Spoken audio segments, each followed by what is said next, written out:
beaucoup pour votre accueil aujourd'hui.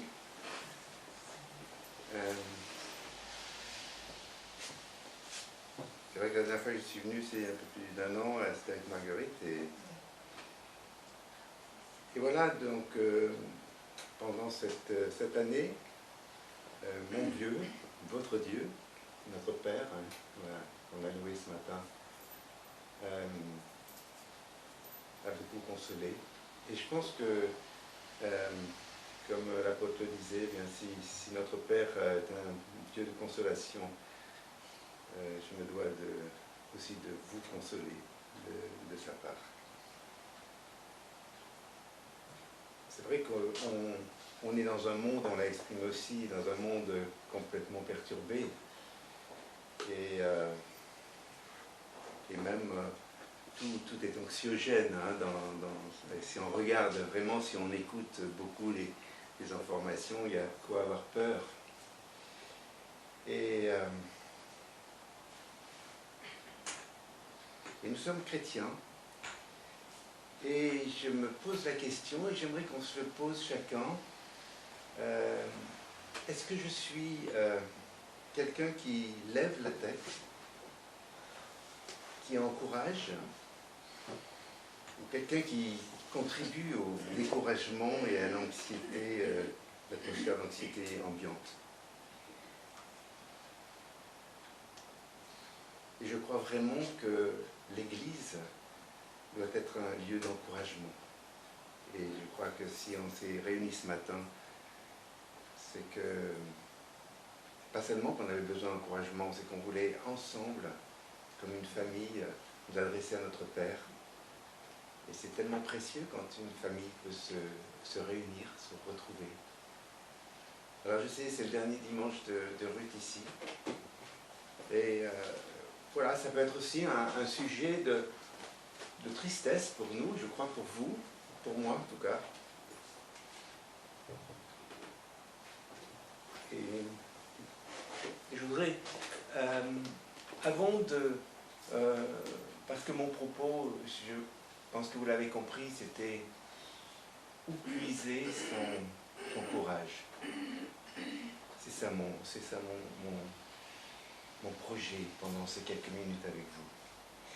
Et peut-être voir quelles sont quelques manifestations du découragement. On peut se dire découragé, oui, il y a des personnes découragées, elles passent par des moments difficiles.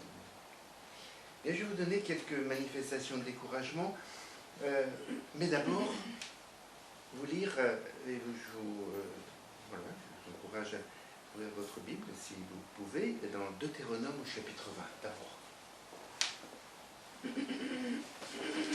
Dans le chapitre 20 du Deutéronome, il y a des instructions de Dieu. Et puis là, c'était pour des instructions pour aller à la guerre. Et puis, voilà, quand tu sortiras pour faire la guerre, début du chapitre 20, contre tes ennemis, et que tu verras des chevaux, des chars, un peuple plus nombreux que toi, tu n'auras point peur d'eux. Et pourquoi? Car l'Éternel, ton Dieu, qui t'a fait monter du pays d'Égypte, est avec toi. Déjà, on a quelque chose tout de suite qui nous donne une clé. Et puis, un peu plus loin, au verset 3, dans le milieu, que votre cœur ne faiblisse point, ne craignez point, ne soyez point alarmés, ne soyez point épouvantés devant eux, car l'Éternel, votre Dieu, marche avec vous pour combattre. Voilà, on est aussi un peu en guerre, hein, je crois même dans ce monde gouverné par Satan qui ne peut pas supporter les chrétiens. Pourquoi? Parce qu'ils rayonnent de la vie de Jésus. Et ça, c'est l'ennemi. Nous ne sommes pas en guerre contre ça, c'est le contraire. Voyez. Alors on va un peu plus loin, et puis il est dit à un moment donné, au verset 8, les juges ou les magistrats continueront à parler au peuple en disant « Qui est l'homme qui a peur et dont le cœur faiblit? Qu'il s'en aille et retourne en sa maison de peur que le cœur de ses frères ne se fonde comme le sien. » Donc, vous voyez, le découragement, le contraire du courage, c'est communicatif. Donc l'idée là que je voudrais vous proposer, c'est que nous puissions être de ceux qui lèvent les yeux pour encourager, parce que c'est aussi communicatif, l'encouragement. Mais faut-il savoir où trouver ce courage? Alors, comment est-ce qu'on remarque, nous, si on est dans un moment de découragement? C'est d'abord, on arrête de prier. Souvent, c'est comme ça. On se dit, à quoi ça sert? Dieu n'entend plus. On arrête de lire la Bible. Ça sert à quoi? Dieu ne parle plus. On arrête de se rencontrer avec les frères et sœurs. Ça sert à quoi? On ne se comprend plus.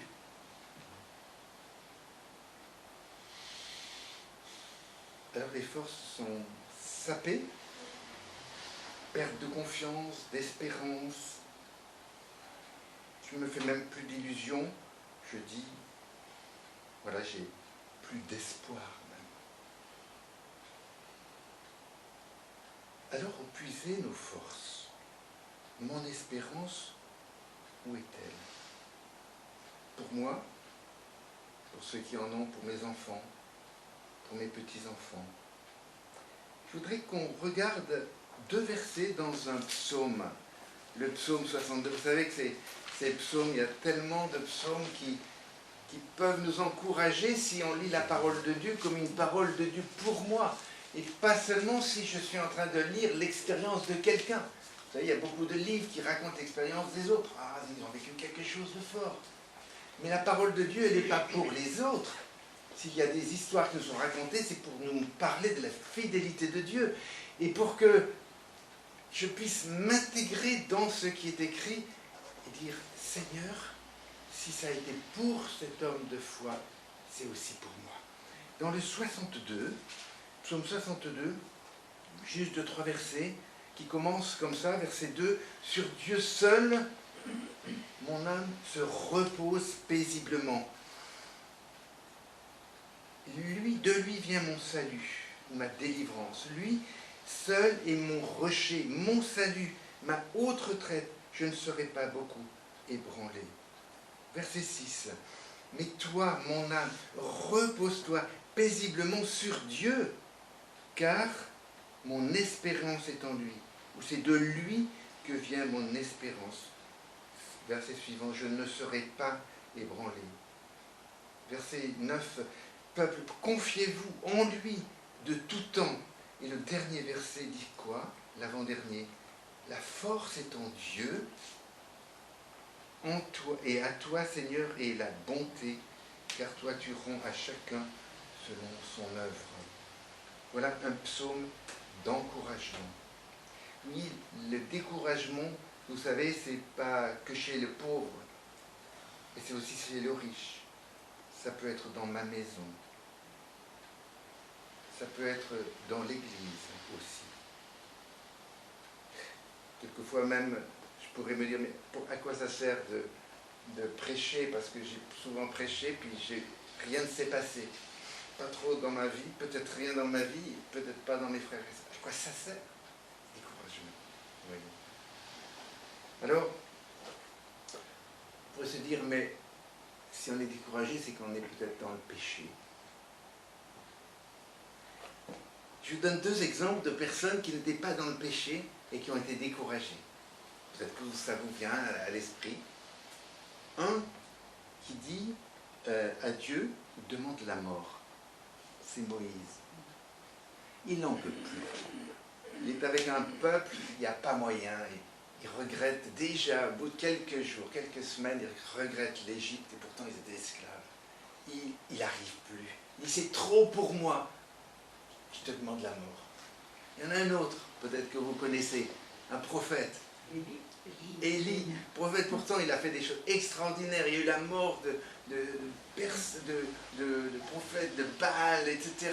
Une victoire extraordinaire. Et puis après, il demande la mort. Il n'en peut plus. Donc vous voyez, ça peut arriver à des personnes qui sont proches de Dieu. Donc c'est pour ça que j'aimerais qu'on définisse, quand je veux définir qu'est-ce que le courage, et après je vous proposerai quelle est la source. Mais ce n'est pas seulement la source, mais comment persévérer dans le courage.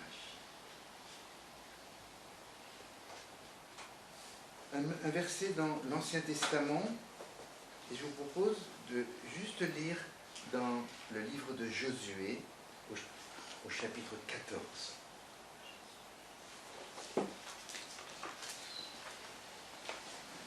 Il s'agit là d'un homme qui s'appelle Caleb.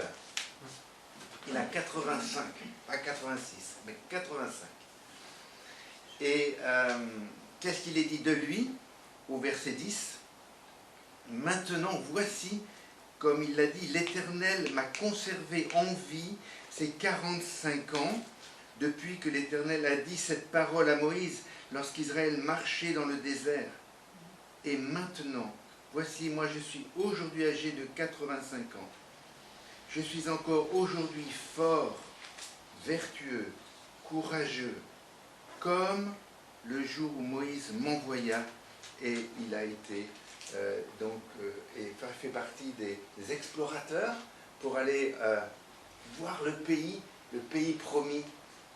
Et avec Josué, ils étaient tous les deux en revenant à dire, mais ce que Dieu a dit, c'est vrai, on y va.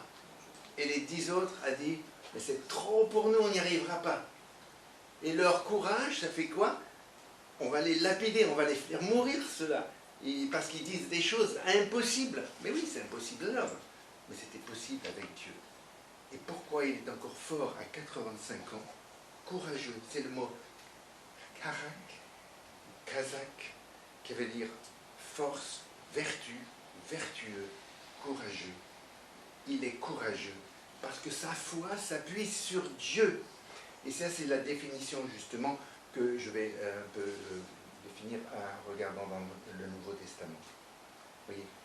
Mais ce qui est remarquable, c'est que ce mot-là fort, c'est le mot quand il est dit que Dieu lui-même c'est à main forte, hein, c'est kazak, aussi ce même mot hébreu, à main forte et à bras étendus, il a sorti le peuple de l'esclavage pour l'amener jusqu'au pays promis.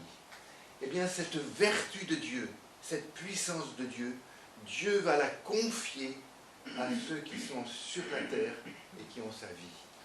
Le courage, où trouver son courage? On va découvrir évidemment c'est en Dieu, mais Dieu nous donne quelque chose de sa puissance pour pouvoir être victorieux dans nos combats de chrétiens sur la terre. Alors, et ce verset, je voudrais le lire dans Deutéronome 4, pour parler de ce que Dieu fait justement. Et je vous dis, Dieu a des vertus, des attributs qui sont propres à lui, comme par exemple cette omniprésence, cette omnipuissance. Il sait tout. Par contre, il y a de ces attributs de Dieu qu'il va nous transmettre. Lorsque nous avons la vie de Dieu, nous avons des choses aimées, par exemple, comme Dieu aime, alors que l'homme, indépendamment de Dieu, ne va aimer que ce qui sert son propre intérêt. Mais voilà, Dieu va nous donner sa capacité d'aimer, va nous donner ce pouvoir d'être plus puissant que le plus puissant des ennemis qui est le diable, victorieux. Nous sommes plus que vainqueurs par celui qui nous a aimés, par le Christ. Voilà, Dieu nous transmet ces vertus transmissibles.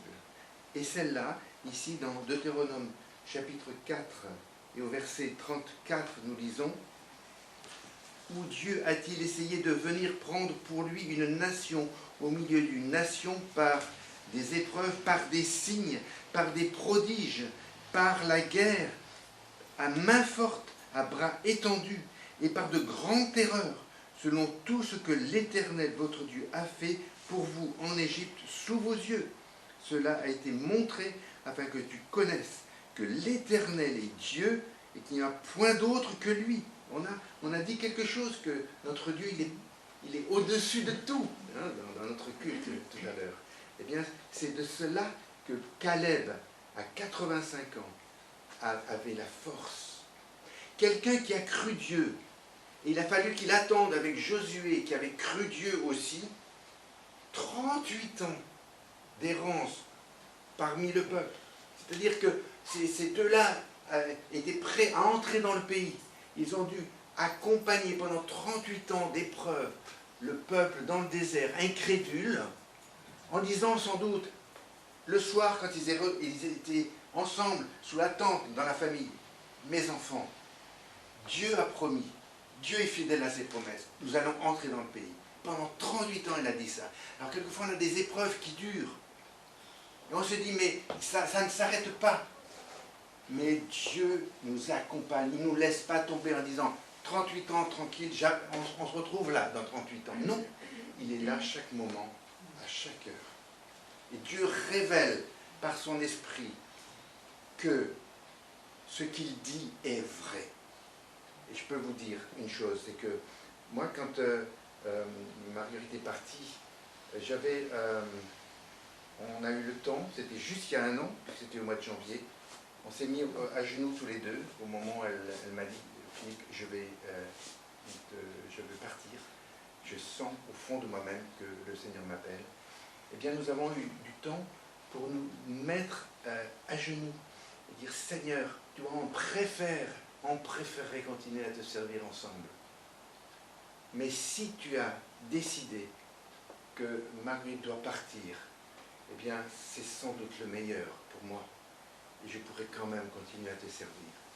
Et la présence de Jésus, devant ce qui était pour moi comme un Everest, alors que je ne suis pas un alpiniste, je ne connais rien en montagne.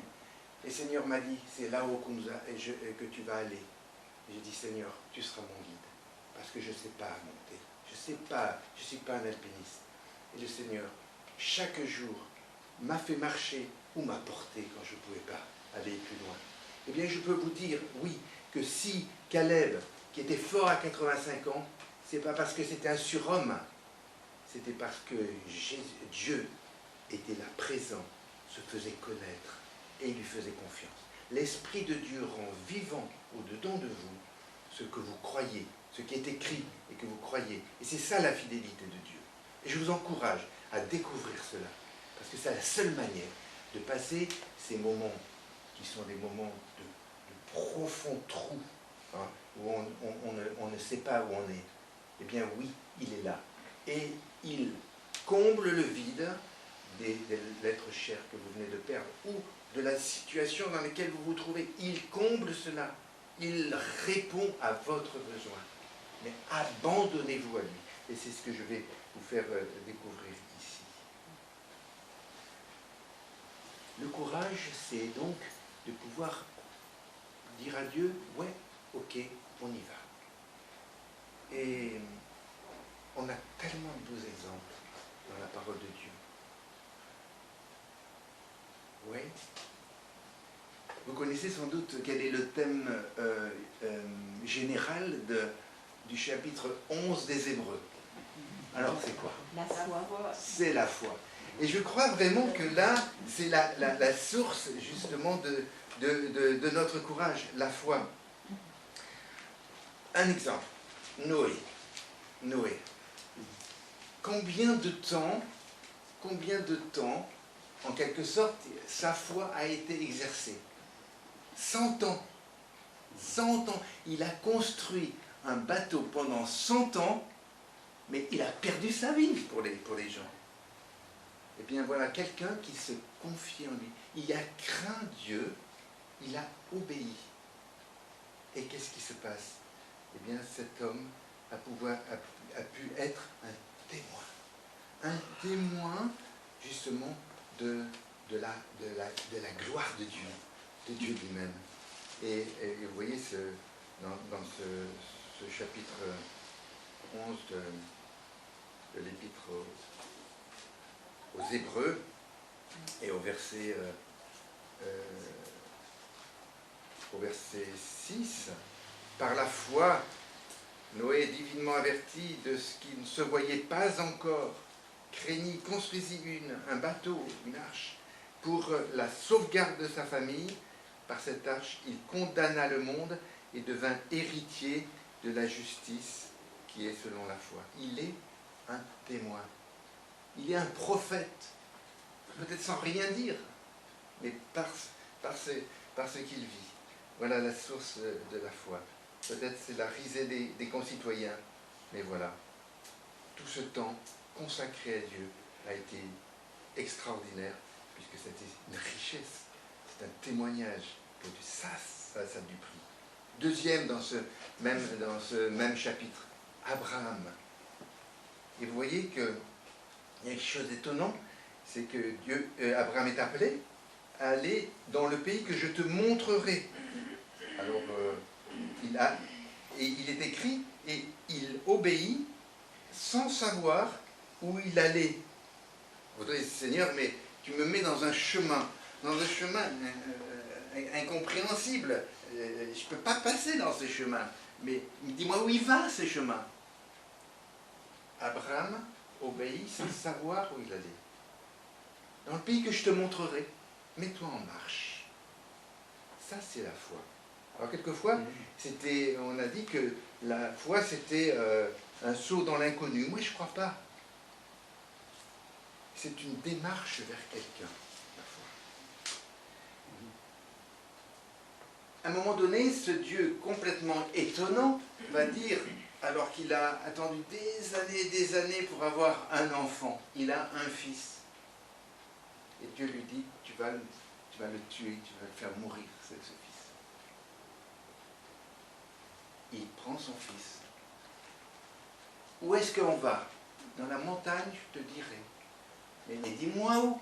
La montagne que je te montrerai. Eh bien, Abraham a appris, petit à petit, dans les expériences de chaque jour, que de faire confiance en Dieu, c'était le meilleur.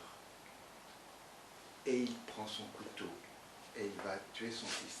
Et il est dit cette chose assez extraordinaire. Prends ton fils, ton unique, celui que tu aimes, Isaac, va-t'en au pays de Morija et là, offre-le en holocauste sur une des montagnes que je t'indiquerai. Il prend le couteau. Et que dit la parole de Dieu dans ce chapitre 11 des Hébreux? Il a estimé que Dieu est assez puissant pour ressusciter un mort. Et son fils lui a été rendu. C'est une préfiguration de la résurrection de notre Seigneur Jésus-Christ. La foi, la source du courage. David aussi. Regardez David, Goliath, un géant. Tout le monde a peur. Quand on regarde en bas, cet homme, quel est le résultat sur le peuple? Le peuple tremble de peur et se disperse. David arrive. Extraordinaire. Et il vient comment? Moi j'ai l'habitude, non, au nom de l'Éternel. C'est écrit comme ça dans la parole de Dieu. Il vient au nom de l'Éternel. Dans la puissance du nom de l'Éternel. D'ailleurs, il a appris dans sa vie de berger, un jour, il y avait un lion. Il l'a tué. Un autre jour, il y avait un ours. Il l'a tué. Petit à petit, il apprend que la puissance ne vient pas de lui, mais de Dieu lui-même. Et à un moment donné, il y a un géant qui outrage le nom de l'Éternel, le peuple de Dieu. Eh bien, ça, c'est inacceptable. Et il va, David, dire, je vais y aller, j'y vais. Tu ne peux pas y arriver, j'y vais au nom de l'Éternel. Apprenons dans notre quotidien, justement, de découvrir la puissance de Dieu dans les petites choses, et peut-être qu'un jour, il y aura des choses plus grandes. Vous savez que si je veux monter ici sur cette table, si je lève le pied, je n'y arriverai pas. Mais comment j'arriverai à monter là? C'est que peut-être marche par marche, s'il y a des marches, et j'arriverai au niveau. Et c'est ça la vie de foi, chaque jour, dans l'intimité de notre Dieu. Alors oui, il a été courage.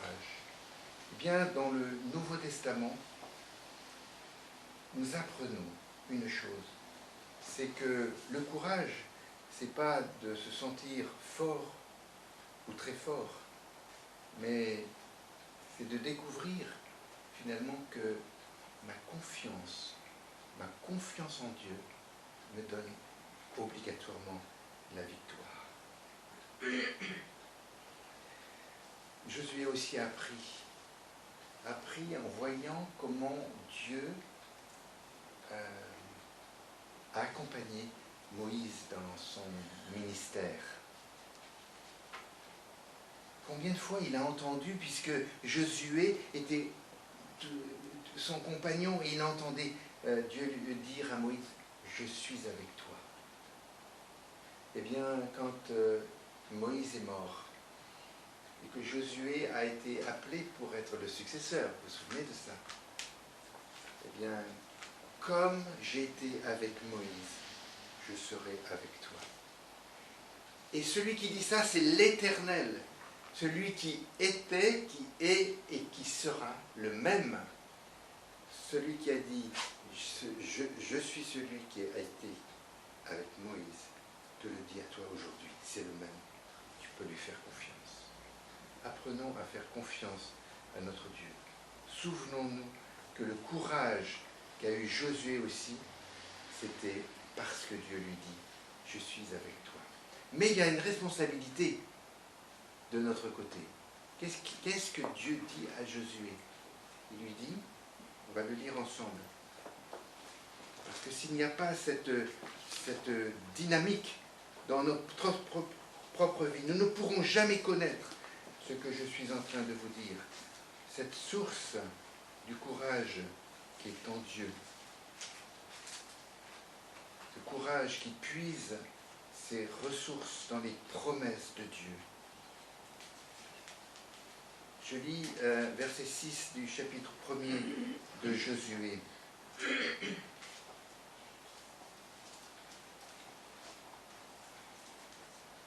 Fortifie-toi et sois ferme, car toi tu feras hériter à ce peuple le pays que j'ai juré à leur père de leur donner. Seulement, fortifie-toi, sois très ferme pour prendre garde à faire selon toute la loi que Moïse, mon serviteur, t'a commandée. Ne t'en écarte ni à droite ni à gauche, afin que tu prospères partout où tu iras. Et voilà la clé, que ce livre de la loi ne s'éloigne pas de ta bouche. Médite-le jour et nuit, afin que tu prennes garde à faire selon tout ce qui est écrit. Car alors tu feras réussir tes voies, alors tu prospéreras. Ne t'ai-je pas commandé, fortifie-toi et sois ferme. Ne te laisse point terrifier, ne sois point effrayé, car l'Éternel, ton Dieu, est avec toi partout où tu iras.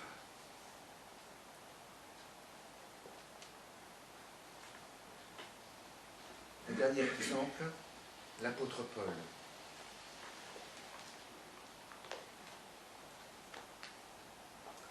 L'apôtre Paul, quelle était la source de son courage? Ben, c'était la confiance dans les promesses de Dieu. Et il peut dire, à la fin de sa vie, j'ai combattu le bon combat. J'ai achevé la course. Vous vous rappelez ces versets qu'on trouve dans le livre des Actes au chapitre 20. Quand il parle, c'est son discours d'adieu. Il a les anciens de l'église d'Éphèse devant lui. J'ai gardé la foi. Je ne fais aucun cas de ma vie, ni ne le tiens pour précieuse à moi-même, pourvu que j'achève ma course et le service que j'ai reçu du Seigneur. Est-ce que sa vie a été simple? Persécution, trahison, mais aucune d'elles n'a réussi à le faire dévier comme Jésus. Et je terminerai par l'exemple de Jésus.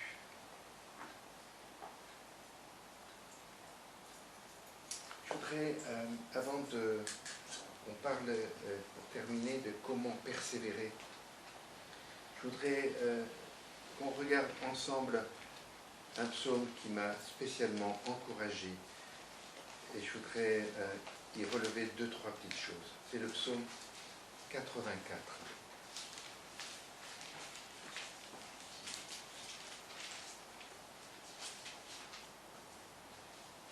pour montrer que la confiance se développe dans une relation, une communion proche, intime avec notre Dieu.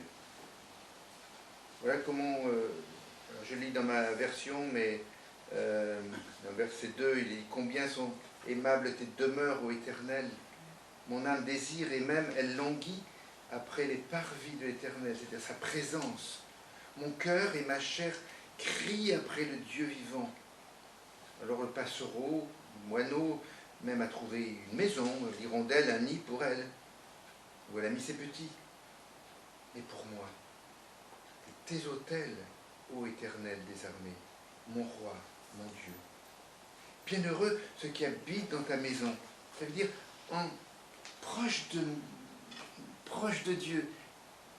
Quand on est dans une maison, il y a le père, il y a les enfants, et on est en relation, on se parle, on écoute.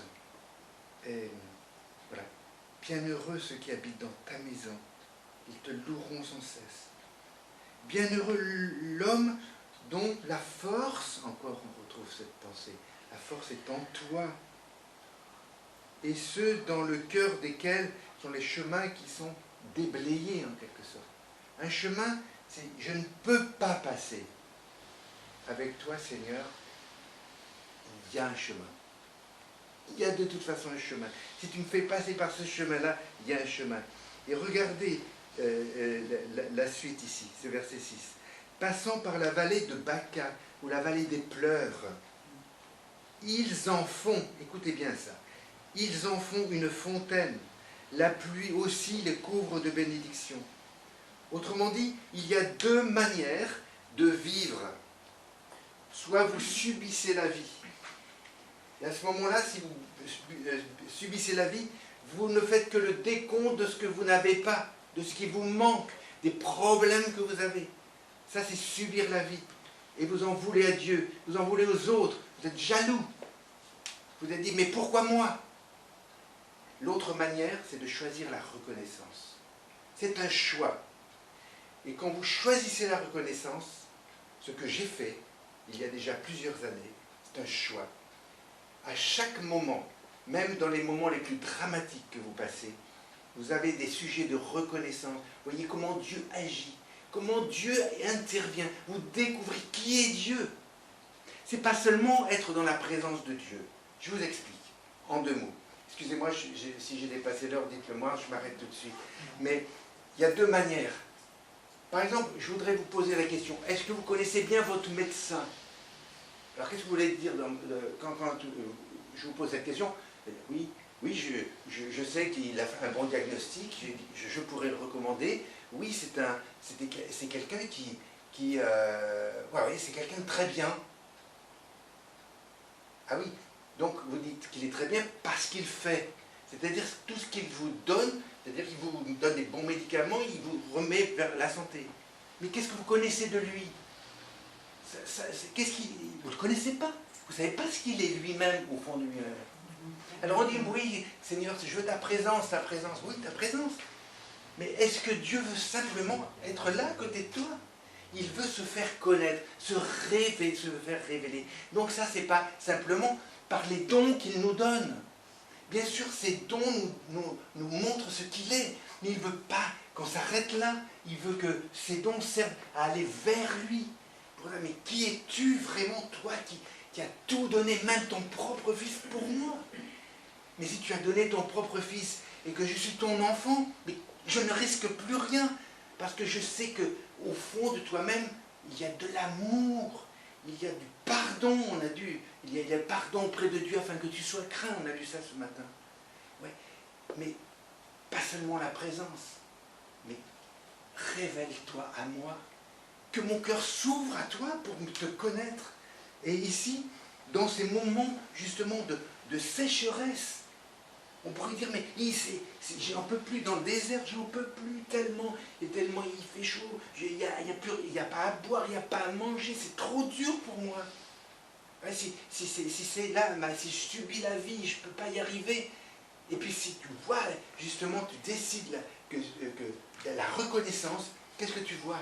Ouais, il y a un peu de vert là-bas. Qu'est-ce que c'est? Une oasis. Ah, mais c'est merveilleux le désert. Oh, il y a des oasis.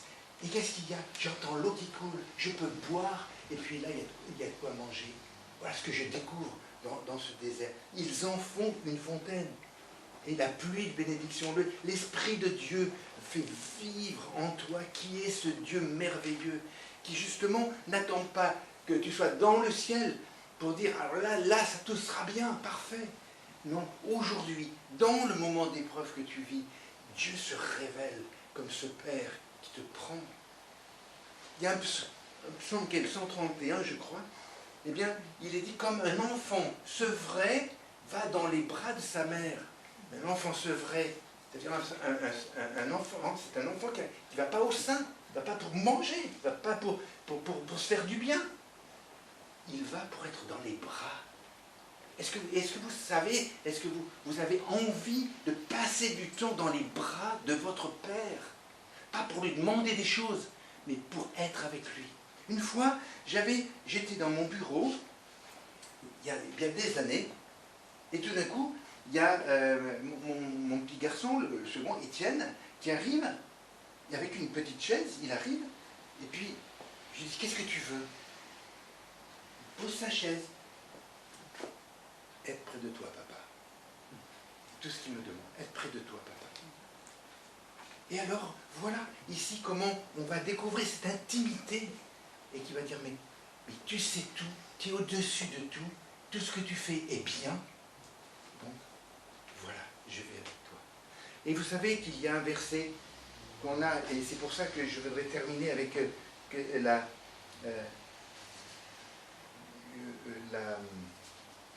comment persévérer justement dans cette intimité.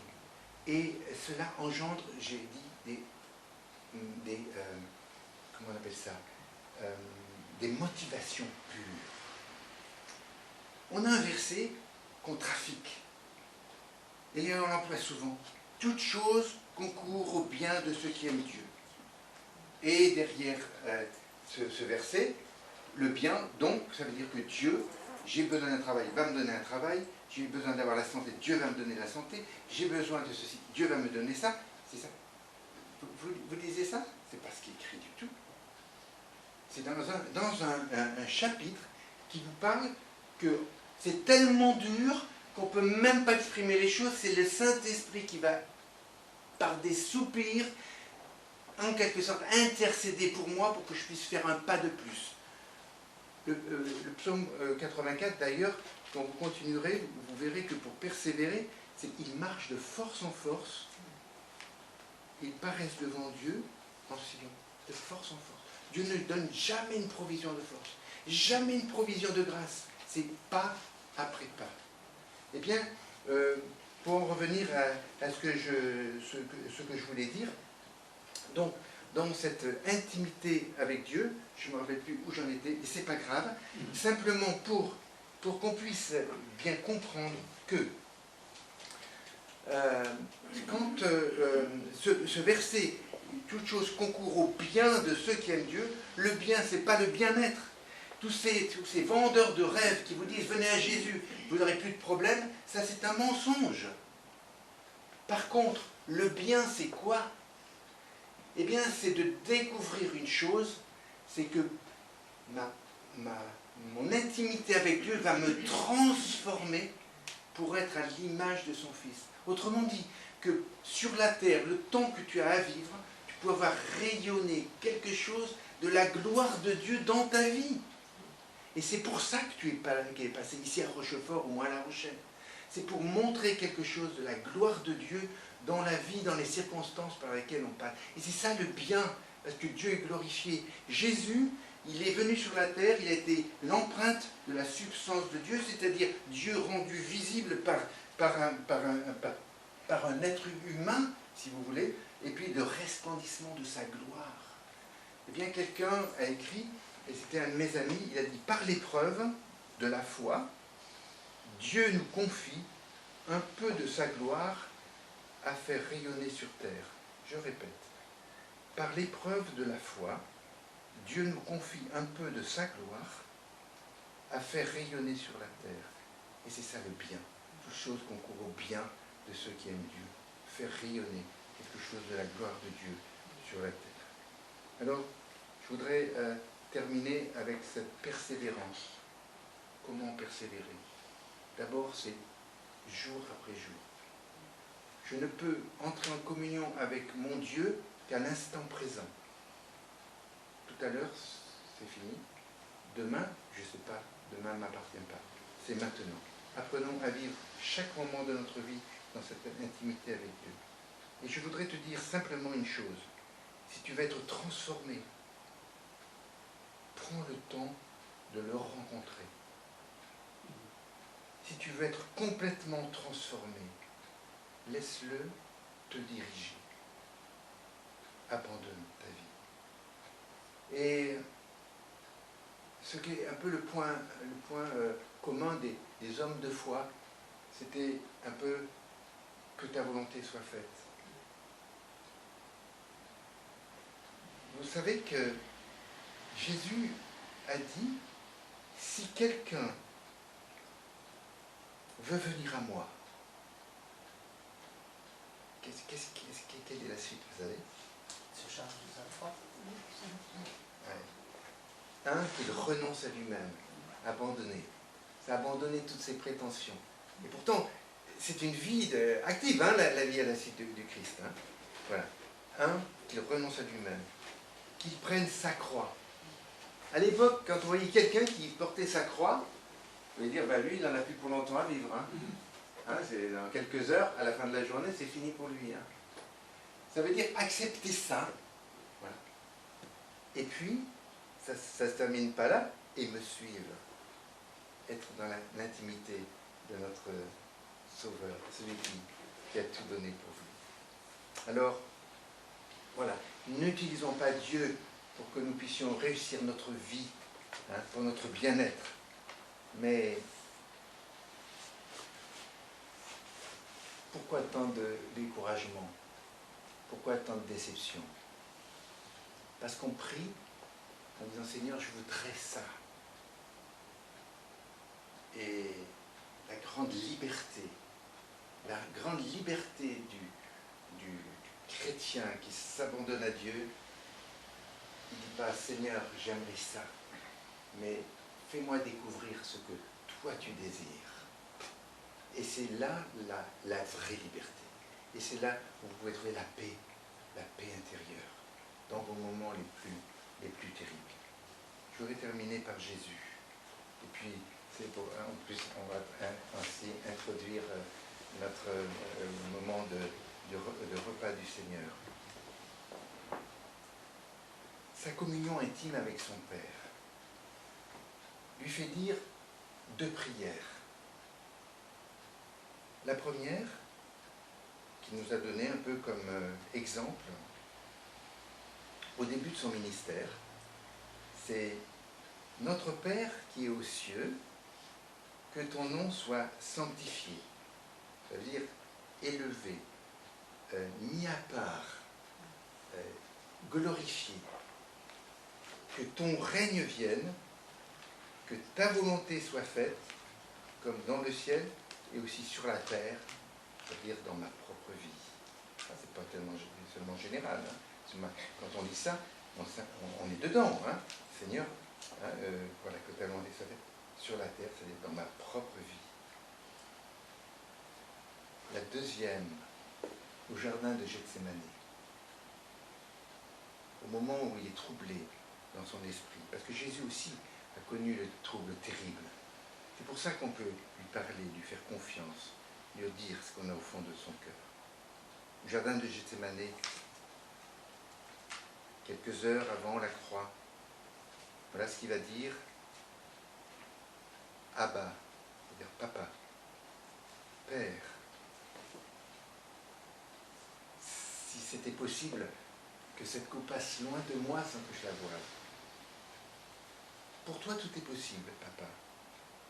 Toutefois, non pas ce que je veux, mais ce que tu veux, toi. Avant de recevoir la couronne de gloire, il y a la croix. Si nous voulons réussir notre vie sans mourir, c'est impossible. Alors qu'est-ce qu'on peut retenir de ce que j'ai essayé de vous dire? Apprenons à lever la tête. Parce que notre délivrance est proche. Nous vivons une période sur la terre, un certain nombre d'années. Quelquefois, ça s'arrête plus vite qu'on ne pense. Mais en tout cas, tout à l'heure, Jésus vient, puisqu'il a dit « Je viens bientôt ». Et à ce moment-là, nous pourrons, pendant l'éternité, découvrir combien il nous a aimés, combien pour lui, le fait d'avoir été condamné pour chacun de mes péchés a été horrible, terrible, mais il a avancé dans ce chemin parce qu'il faisait confiance à ce Père qui allait être glorifié dans cette œuvre qu'il accomplissait. La démonstration de notre confiance, c'est en quelque sorte, c'est la foi que l'on porte sur le Seigneur Jésus, qu'on met en Dieu.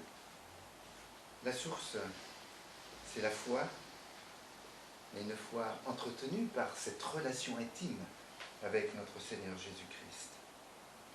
La persévérance, c'est d'accepter de dire « Ouais, je suis prêt, ta volonté, Seigneur. » Et puis, voilà, Jésus nous a tellement aimés. Et tellement de joie pour notre Seigneur lorsqu'on s'abandonne à lui, on vient à lui tel qu'on est. Et puis, Seigneur, voilà, je suis entre tes mains. Je veux te servir jusqu'au dernier souffle. Mais nous donne cette joie de pouvoir être réunis en église, comme ça, comme ce matin, pour qu'on puisse se souvenir que quel prix il a payé pour nous. Quand il disait, Père, mais si c'était possible que ça passe loin de moi. Celui qui était pur, saint, la sensibilité de chaque péché, quelle horreur, quelle offense à Dieu. Il a été fait péché pour nous, pour toi, pour moi. Et ce matin, on se souvient justement de ce sacrifice de Jésus. Avant d'aller à la croix, il a pris un pain et il a dit ceci est mon corps, donné, livré dans la mort pour toi, pour vous. Faites ceci en mémoire de moi. Souvenez-vous, on veut le faire maintenant.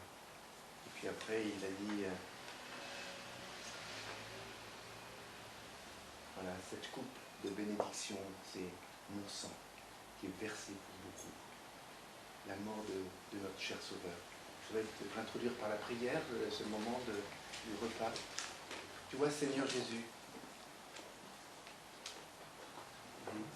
il faudra l'éternité pour comprendre ce qu'il t'en a coûté,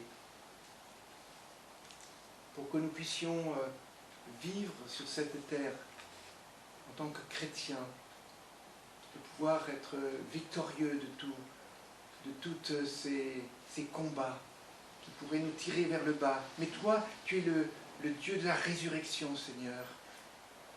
Et par ton œuvre, tu nous as mis dans ce domaine nouveau, cette vie nouvelle, entièrement nouvelle, de la résurrection, parce que tu es mort, mais tu es aussi ressuscité, Jésus.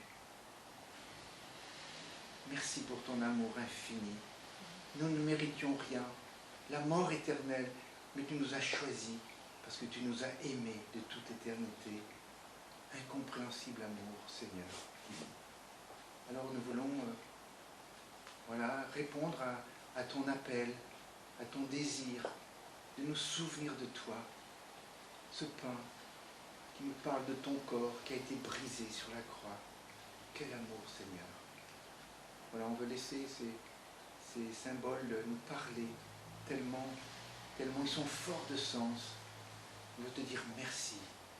Merci pour ton amour, pour l'espérance. Jésus, Amen. Amen.